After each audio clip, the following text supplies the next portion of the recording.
Welcome back, ladies and gentlemen. And as I mentioned at the beginning of our edition today, that we're going to talk about the Grand Egyptian Museum, which is the biggest museum, one of the biggest museums in the whole world, and it will be inaugurated on the 3rd of July. The whole world is awaiting this grand opening of the museum, and the opening of the Grand Egyptian Museum, which represents a global model for display of heritage using the latest technology. It will transform the way Egyptian civilization is presented to the world and will be Egypt's gift to the entire world.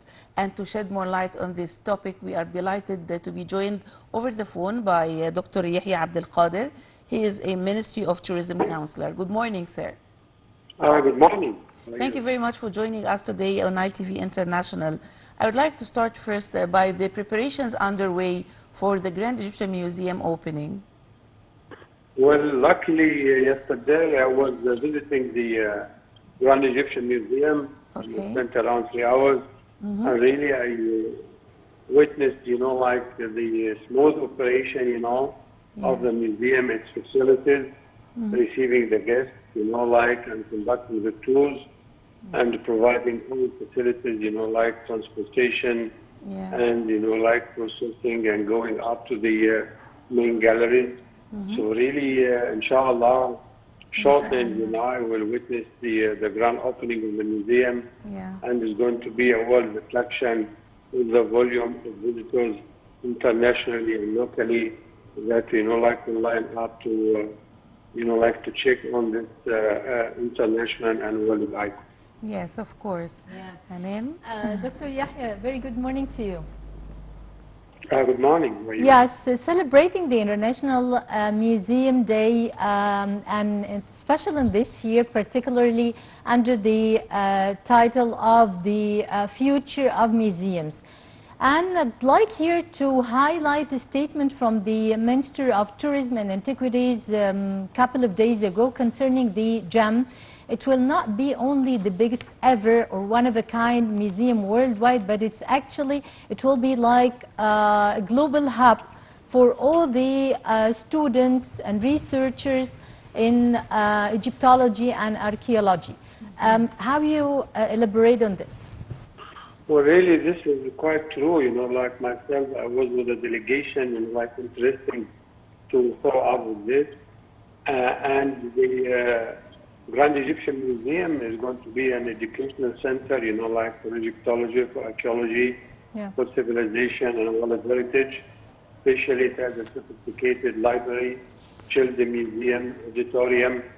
So all the facilities to make it a world hub for, like giving practical experience for managing museums and maintaining and preserving antiquities on a worldwide scale.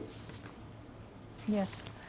Mr. Abdel Qader, tell me more about the artifacts in the Grand Egyptian Museum. What are the main ones?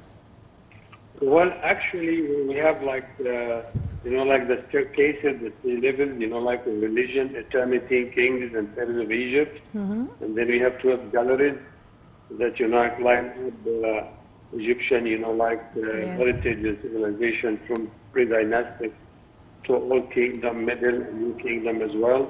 And then we have, for the first time, the whole collection of 5,400 artifacts and antiquity objects that is going to be on display for the first time under the roof. Okay. Yes. Sir, I would like to ask you here about the restoration hall, in particular in the GEM. Well, really, this is one of the main, landmarks and attractions of the Grand Egyptian Museum because it hosts one of the most sophisticated restoration conservation sites worldwide. So the whole object, which is going to be on display, there's 100,000 artifacts.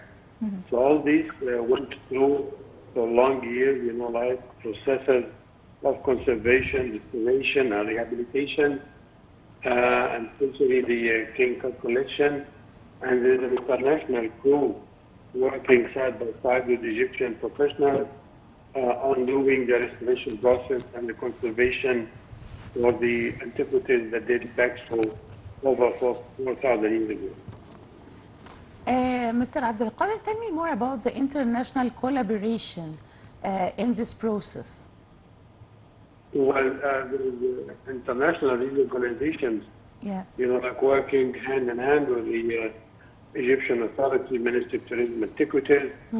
For example, there is a great support from Japan for the development of the site, and it was like about nearly over 15 years, like financially, technically, the European Union as well. So on international scale, many countries worldwide have been supporting Egypt because the museum is located at the Giza necropolis, next to the great pyramid of the old pharaohs and the glorious pharaohs of Egypt, but as well it preserves world heritage, civilization, and antiquity. Okay.